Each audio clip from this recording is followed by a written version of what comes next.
Hey guys, Mount Baker Mining and Metals, and today I wanted to do a little video showcasing our 4x8 shaker table and talk about some of the uses and some of the features of our table that differentiates it from other tables, give you some instructional and operational guidelines on it, and talk about the different uses we've seen our shaker table being used for.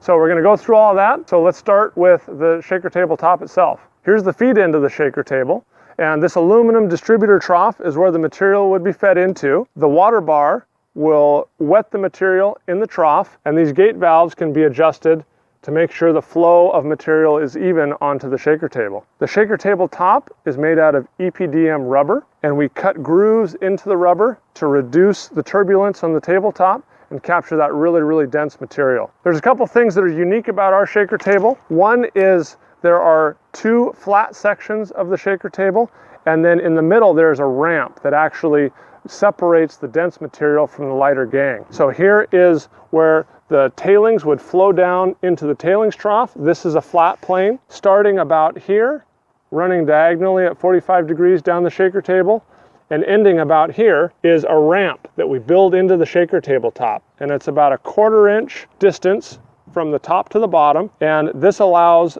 the dense material to stay in the grooves and come up the ramp, but the light material, the quartz or plastic or any other light and less dense material, stops here at the end of these grooves and can't make it up the ramp. They flow down into the tailings trough. Once the dense material is up here past the ramp, there are no more grooves, and that allows for the flat plateau up here to clean the material. The water will wash any less dense material away, and the gold or heavy metals will form a band right under this water bar, come down into the number 1 or number 2 ports here on our shaker table. At the edge of the shaker table, there are 2 grooves that run all the way across. These are called our safety grooves, and if there is any material that reaches the edge of the shaker table, they're captured by these safety grooves and comes across this way. We've seen some material that's round like spheres sometimes will roll down and be caught by these safety grooves. So that's an important feature of our table as well. So one more thing about the rubber itself. This is again EPDM rubber. It's torch down roofing that they use for rooftops in all sorts of environments. We've had shaker tables running up in the Yukon that have been snowed on and froze. We've had shaker tables running on the equator in Africa. And so the shaker table top and the rubber is very hardy, it's very chemical resistant, UV resistant, and can be run across the whole spectrum of conditions.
Here's the number 4 port for our shaker table, and all the light material will wash its way across these grooves into the number 4 port, or the tailings port, which can be discharged to waste or to a classifier. If there are dense materials that can't quite make it up the ramp, such as sulfides or some of your lighter base metals, they will form a band at the end of these grooves here. On the ramp at this point, but once the material comes out of these grooves, it can't climb the ramp, and so it forms a band all the way down here that runs into our number 3 port sometimes called the middlings or sometimes called the concentrates. And this will be a mid-range value. You can take this material and rerun it onto the shaker table to further upgrade it or grind it finer and rerun it. But this is where some of the material will be captured that may have value, but it may not be a high enough grade.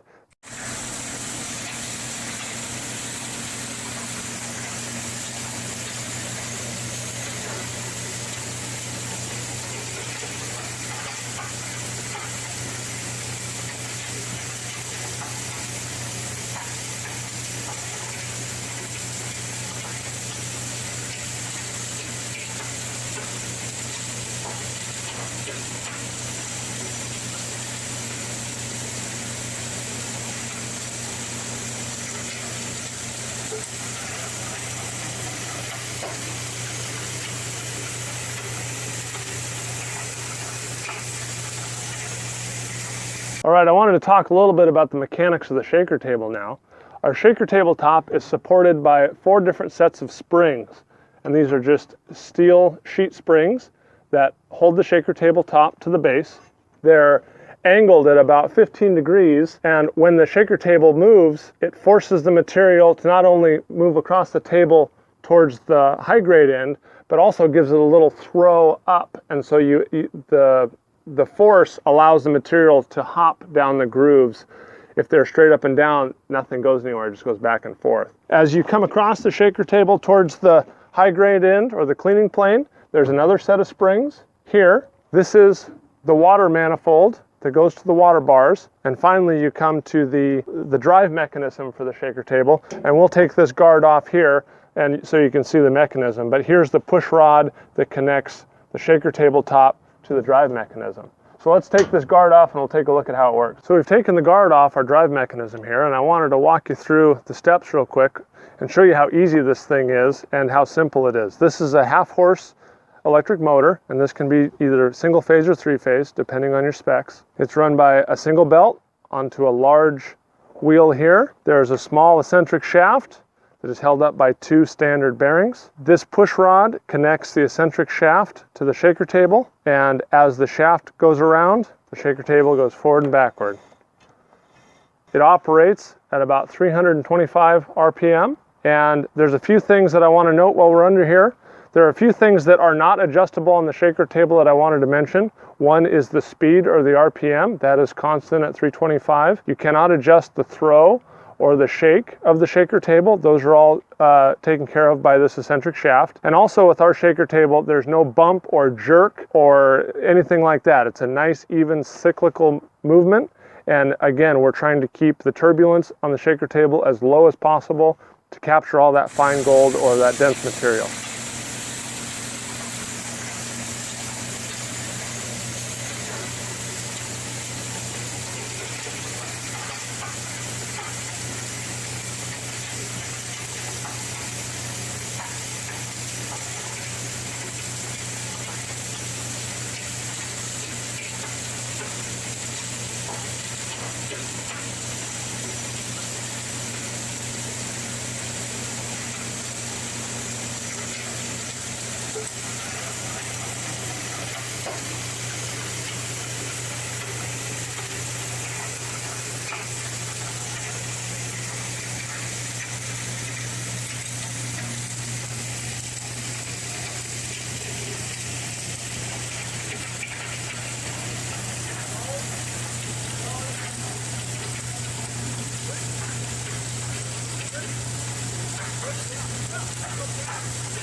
On the initial setup of the shaker table, you're going to need to level the table, and we're going to show you how to do that right now. So in line with the grooves needs to be level across, and the slope towards the tailings trough should be 1/4 inch per foot down, sloping towards the tailings trough, so the material can flow with the water towards the tailings trough. The adjustment on how to set that up is down here on the shaker table legs. The shaker table legs are each slotted, and there's 2 bolts that you loosen to adjust the throw of the leg, and in doing so you can adjust the level of the shaker table. So we found that this is really the easiest way to adjust the shaker table, is you loosen the nuts on the legs on the sides you want to adjust, you get a fulcrum and a lever, and then it's easiest done with 2 people, but I'll show you the mechanism here.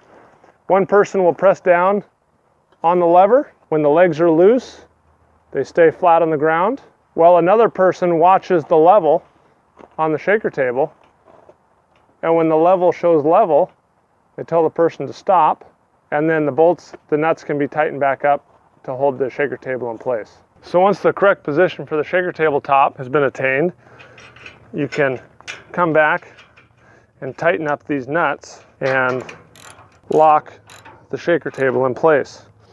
When I'm adjusting the shaker table, I like to only tighten the top nut to start with, so that you can easily adjust each leg if you need to. When it's all level like you like it, come back and you can tighten down the bottom nut to hold the shaker table in place. So in leveling the shaker table, the easiest way we found to do it is by spacing 1/2 inch in 2 feet, and then getting your level resting at 2 feet on that shim. And now we are level in this plane, and then checking to make sure that we're still parallel in line with the grooves. And when using a long level, you want to make sure that you stay away from the ramp, because that'll throw off the slant of the shaker table. So we're well away from the ramp, we're level in line with the grooves, we're sloping down towards the tailing trough at 1/4 inch per foot, or 1/2 inch in 2 feet. So the shaker table is set up correctly, and we found that at these specifications, the shaker table works great for all different sorts of material, such as gold ore, PCB material, copper chops. This is a really optimal setting for pretty much any density separation.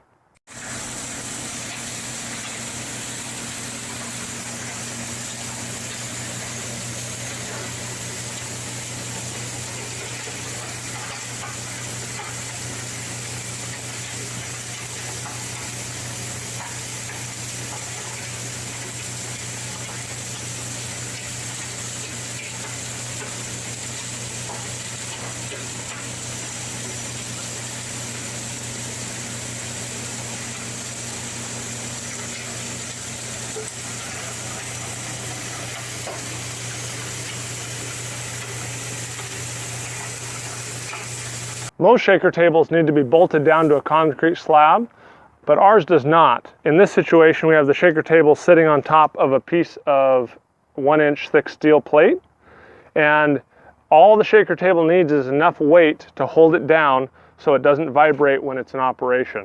And this can be accomplished by putting sacks of rocks on the frame of the shaker table. We've seen that done in a lot of rural places, and while we were in Kenya, that's how we anchored the shaker table down. You could tack it to a large piece of steel, like shown here, or you can bolt it to a concrete slab if you have that available. There are 4 holes, 1 in each foot, that you can bolt through and anchor bolt through to a concrete slab if you're going to be working inside in a warehouse or in a shop. So as long as the shaker table can be anchored and held down to the floor and isn't moving around, it can be operated pretty much anywhere that you need to set up a shaker table.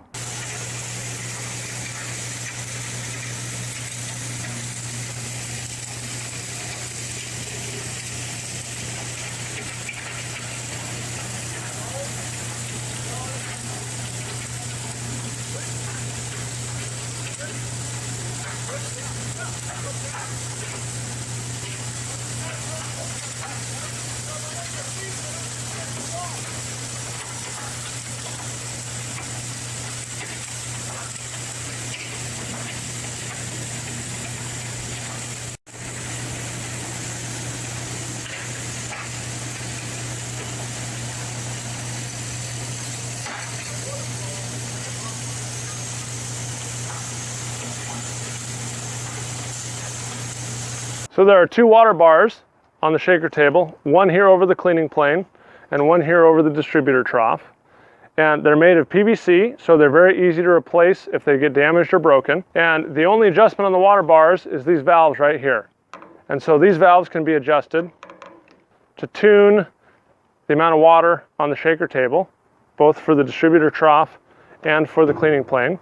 And what we found is the shaker table needs to be completely covered in water. There should be no dry spots, no uneven spots with the water flow. But you don't need any more water than you need to do that. So if the shaker table is completely covered with water and there's no rivers of water, the water's nice and evenly distributed across the shaker table, but it's completely wet, that's really the optimal conditions for running this shaker table. So I can adjust the water bars up and down by loosening this bolt, and for the high grade end or the cleaning end of the shaker table, because this table tilts down this way, this water bar is going to need to be level, so all the holes have about even flow coming out of it, which is going to mean that it's going to look high on this side because this end of the shaker table is a little bit lower. The feed water bar, again, needs to have fairly even water coming out of the holes all the way across. But the important thing is looking at the shaker table top, you can see that the water flow is nice and even. There's hardly any turbulence on the surface. The water is flowing down the ramp towards the number 3 and number 4 port. The cleaning plane water bar is tilted back just a little bit so that the streams of water are hitting high on this little ramp here, which allows the gold or the dense material to come up here and make a line right at the bottom of this little ramp that we built into the shaker tabletop. So you do not want your water bar out here because you'll get little piles of gold or other dense material. You want the water to be spraying high up on this ridge here, so that there's a nice even flow of water all the way down to the number 1 port.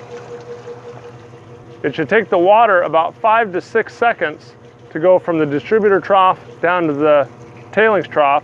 So I have a little piece of grass we're going to test. 1, 2, 3, 4, 5. So that's about just the right amount of water flow from one end of the table to the other. And the table uses between 5 to 7 US gallons a minute, which equates to about 20 to 25 liters per minute of water. And the water can be recirculated over and over again if you capture it in a tailings pond and clean the water sufficiently so there's not a bunch of suspended solids in it. The water can be dirty or cloudy, but as long as it doesn't have any pudding-like consistency on the shaker table, you can actually run fairly dirty water recirculated for the shaker table to operate correctly. So thanks for watching our shaker table video. We've been developing and producing shaker tables for over 10 years now, and we're really happy with the product. And we have equipment in over 54 countries currently. And so we're really excited to develop the products more and get them out to the people who need them. So thanks for watching our videos, and we'll see you on the next one.